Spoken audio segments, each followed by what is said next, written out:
अग्निवीर को रद्द करेंगे। तेजस्वी जी ने ये परिवर्तन पत्र के जरिए ये भरी जवानी में जो कई लोग जो भूमिहीन लोग थे, आवासहीन लोग थे, उनके आवास बनाने के लिए, उनकी बसावट के लिए जो तेजस्वी जी का संकल्प और उनका जो विज़न है और लालू जी का, उसको सफलीभूत करते हुए इन्होंने खुद से बहुत सारे आवास का पर्चा जो है बांटा पूरे ऑनलाइन। और इससे ये हुआ कि भाई कोई नक्शा थोड़ा इधर उधर हुआ तो पता चला कि थोड़ी ज़मीन उसमें निकल गई, थोड़ी इसमें, पूरी तरह से डिजिटाइज करके उन्होंने कोशिश की है कि कम से कम लैंड डिस्प्यूट हो। दूसरा, पहली बार 16 लाख करोड़ रुपये उद्योगपतियों के माफ़ कर दिए गए और किसान जो है आत्महत्या करने पर मजबूर हैं, कर्ज में। बार आप सभी का सौरभ टाइम्स से स्वागत करता हूं। आज आलोक कुमार मेहता जी के उजियारपुर लोकसभा क्षेत्र से नामांकन था और उसी भीड़ में तेजस्वी यादव जी भी उनको क्या कहते हैं आए थे सभा को संबोधन करने के लिए। और जयंत जिज्ञासु जी जो राष्ट्रीय जनता दल के राष्ट्रीय प्रवक्ता हैं, उनसे जानने का प्रयास करते हैं कि आप लोगों को कैसा अनुमान है कि बिहार में आपकी इंडिया अलायंस कितना सीट ला रही है। देखिए, हम सभी 40 सीटों पर बहुत मुस्तैदी और मजबूती से चुनाव लड़ रहे हैं और बहुत ही बेहतर परिणाम आपको देखने को मिलेंगे। बिहार के लोग तेजस्वी जी के 17 महीने के काम को ध्यान में रखते हुए और मोदी जी के 10 साल के अकर्मण्यता को मद्देनज़र रखते हुए वोट कर रहे हैं। पहली बार 16 लाख करोड़ रुपये उद्योगपतियों के माफ़ कर दिए गए और किसान जो है आत्महत्या करने पर मजबूर हैं, कर्ज में डूबे हुए हैं, उनकी कोई सुध ही लेने वाला नहीं है। बहरहाल यह देश किसानों का है, पशुपालकों का है, मेहनतकश लोगों का है और उनकी अगर चिंता और परवाह सरकार नहीं करेगी तो लोग किसानी के काम से दूर होते चले जाएंगे। माननीय आलोक मेहता जी ने समस्तीपुर का सांसद रहते हुए 2004 से 9 में और फिर 2015 से 20 उजियारपुर के विधायक, फिर 20 से अब तक जो विधायक हैं, 15 से 17 जो सहकारिता मंत्री रहे, बड़े पैमाने पर उन्होंने किसानों को, सब्जी और दुग्ध विक्रेताओं के लिए काम किया और कोऑपरेटिव के चुनाव को बहुत लोकतांत्रिक बनाया, सर्वसमावेशी बनाया। फिर जब इस बार वो 2022 के अगस्त से मंत्री बने, भूमि सुधार और राजस्व मंत्री, तो बड़ा काम जो उनका है और जो इस इलाके के लोग जानते हैं और बिहार के स्तर पर कि भूमि विवाद जो है, लैंड डिस्प्यूट, उसमें ज़्यादा लोग परेशान रहते हैं, झगड़ा होता है। तो उन्होंने क्या किया कि डिजिटाइज कर दिया नक्शे को। घर बैठे आप नक्शा मंगा सकते हैं। एक जो भूमिहीन लोग थे, आवासहीन लोग थे, उनके आवास बनाने के लिए, उनकी बसावट के लिए जो तेजस्वी जी का संकल्प और उनका जो विज़न है और लालू जी का, उसको सफलीभूत करते हुए इन्होंने खुद से बहुत सारे आवास का पर्चा जो है बांटा पूरे बिहार के अंदर जिन लोगों को भूमिहीन लोग तो उनको आवास देने के लिए।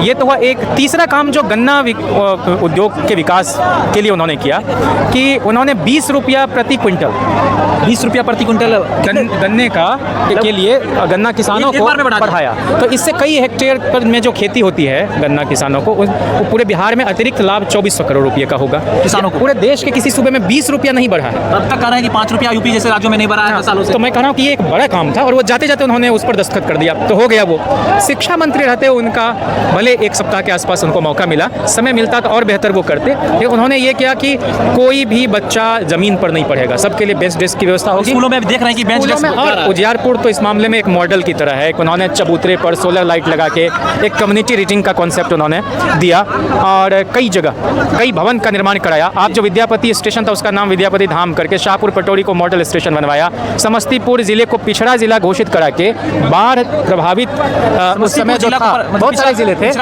वन के समय, आलोक मेहता जी को वो श्रेय जाता है। और बहुत सारे टेलीफोन एक्सचेंज, बागवानी मिशन के तहत बहुत सारे काम जो आपका पूसा राजेंद्र वो है वहाँ मधु के प्रसंस्करण के लिए, मैंने कुल मिला के वो एक मौलिक सोच के व्यक्ति हैं। और लालू जी के ज़मीनी काम से प्रभावित उनके पिताजी बड़े समाजवादी नेता थे, तुलसीदास मेहता जी, तो लोहिया का आदर्श है। कर्पूरी जी का जो ग्राम दान आंदोलन था उसके भी वो बहुत तन्मयता से शरीक होने वाले तुलसीदास जी रहे। तो एक बड़े कद के समाजवादी नेता के घर में जो परवरिश उनकी हुई, तो बहुत विनम्र, बहुत व्यवहार कुशल। और लॉकडाउन के समय में सिर्फ समस्तीपुर नहीं, पातेपुर और शाहपुर पटौड़ी से लेके और पूरा महुआ, जहाँ जहाँ लोग, विशाखापत्तनम, कोई केरल, कोई कहीं बंगलोर फंसे हुए थे, काम करने जाने वाले जो लोग हैं हिमाचल वगैरह में, सबकी मदद करके घर वापसी के लिए कोशिश उन्होंने की और बहुत मौलिक तरीके से काम करते हैं। उजियारपुर के लोगों को अगर ये जहन में है, जो कि है, तो निश्चित तौर पर इस बार परिवर्तन आपको देखने को मिलेगा। नित्यानंद राय जी को हरा पाएंगे पूरी तरह से। अब वो सब जितना आपको भ्रम और अफवाह, तमाम तरह की चीज़ें धराशायी हो रही हैं, मोदी जी का अपना ही कोई प्रभाव नहीं रह गया है। ये जो 400 वगैरह की बात कर रहे हैं, ये इनका भय दिखाता है। ये 200 के अंदर रहने वाले हैं, 200 के अंदर रहेंगे। समस्तीपुर भी हम लोग जीतेंगे, हम लोग आपको हाजीपुर भी जीतेंगे और उजियारपुर भी जीतेंगे। आलोक मेहता जी को अनुभव है देश दुनिया के अलग अलग फोरम पर अपनी बात रखने का। 16 घंटे के आसपास उन्होंने लोकसभा में भाषण किया, सवाल उठाए, अपने क्षेत्र से जुड़े हुए विकास के मुद्दे उठाए, जनहित के मुद्दे उठाए। और जो अमेरिका है, वहाँ का चुनाव जब होता है तो उसमें मोरारजी देसाई, इंदिरा गांधी, लाल बहादुर शास्त्री, इस तरह के लोगों को ऑब्जर्वर के रूप में बुलाता है। वो अमेरिका ही तय करता है। इनको भी बुलाया, मैंने राज्यसभा में एक आदमी और लोकसभा के एक आदमी को वो लोग आमंत्रित करते हैं ऑब्जर्वर के, लगभग हर देश से। आप आइए देखिए हमारे देश का चुनाव, और उसमें आलोक जी पहली बार के एमपी, और उनको इन्वाइट किया, नामांकित किया गया। हाँ, वो गए, नामांकित नहीं, अमेरिका ही अपने बुला कर। फिर इंडो जापान पार्लियामेंट्री फोरम के वो उपाध्यक्ष रहे। सेफमा में गए, घोरबंद पहाड़ी पाकिस्तान में, वहाँ जाके सोमनाथ चटर्जी की अध्यक्षता में जो शिष्टमंडल प्रतिनिधिमंडल गया कई देशों के दौरे पर, वहाँ गए तो पार्लियामेंट्री एक जो सिस्टम है अलग अलग देशों का, उसको भी करीब से देखा, समझा। गुडविल ट्रिप पर जापान वगैरह सब गए। तो मैं समझता हूँ कि इतने संजीदे व्यक्ति कम हैं इस पीढ़ी में, और ऐसे लोग, ऐसी शख्सियत के मालिक अगर जीत कर जाते हैं लोकसभा, तो इस इलाके का सर्वांगीण विकास हो सकेगा।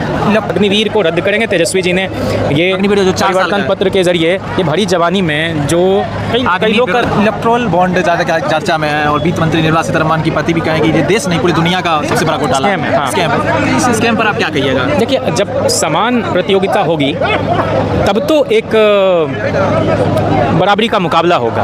आपने तो इतना ऊंचा नीचा गहरी खाई कर दिया, किसी को इलेक्ट्रल बॉन्ड से करोड़ों, सैकड़ों करोड़ दे रहे हैं, किसी को कुछ करोड़ भी नहीं मिल रहा है, तो कैसे फेयर इलेक्शन होगा? और वैसे लोग दे रहे हैं चंदा जिनकी कंपनियों पर CBI, ED, income tax department का छापा है, और छापे से बचने के लिए आप केस को क्लोज करते हैं और अगले ही दिन चंदा आपको मिल जाता है। तो ये तो सुप्रीम कोर्ट को मैं धन्यवाद देना चाहता हूँ, उसके चीफ जस्टिस को, जिन्होंने ये इंश्योर किया कि ट्रांसपेरेंसी रहे, किससे चंदा किस पार्टी को मिला ये सार्वजनिक होना चाहिए। ये लोग तो नहीं होने देना चाहते थे, ये तो बिल्कुल नहीं होने देना चाहिए। तो और कितने झूठे आदमी कह रहे हैं कि हमने ही व्यवस्था बनाई इसलिए लोग जान पा रहे हैं। प्रधानमंत्री जी ने कहा कि हमने ऐसी व्यवस्था बनाए हैं तो इसलिए जान पाए। झूठे आदमी हैं, उन्होंने कुछ किया नहीं, और हम लोग तैयार हो जाएगा। 73 साल के प्रधानमंत्री एक बार फिर मौका मांग रहे हैं, लेकिन 23 साल के युवा को रिटायर कर रहे हैं। सेना में कौन लोग जा रहे हैं? जो किसानों के बच्चे हैं वही तो जवान बन रहे हैं, मजदूरों के बच्चे। उनके साथ ये तो अर्धसैनिक बल हो, तमाम लोग, सबका ख्याल हम लोग रख रहे हैं। और हम लोग अस्थायी बहाली की प्रक्रिया शुरू करेंगे। ये जैसे हमने 5 लाख नौकरी दी बिहार में 17 महीने में, हम देश के स्तर पर 1 करोड़ नौकरी देने जा रहे हैं। ये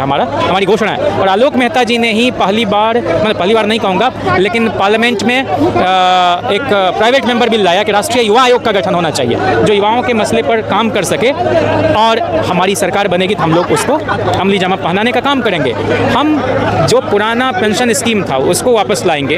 हम लोगों ने वायदा किया है कि 500 रुपया गैस सिलेंडर की कीमत करेंगे। जो 1000 में मिल रहा है उसको हर गरीब घर के महिला को हम 1-1 लाख रुपया देंगे, ताकि वो आत्मनिर्भर बन सके, स्वावलंबन के साथ, खुददारी के साथ वो जी सके। ये कह रहा है कि रेवड़ी बांटना हो गया, रेवड़ी बांटना नहीं, यही काम है लोक कल्याणकारी राज्य का।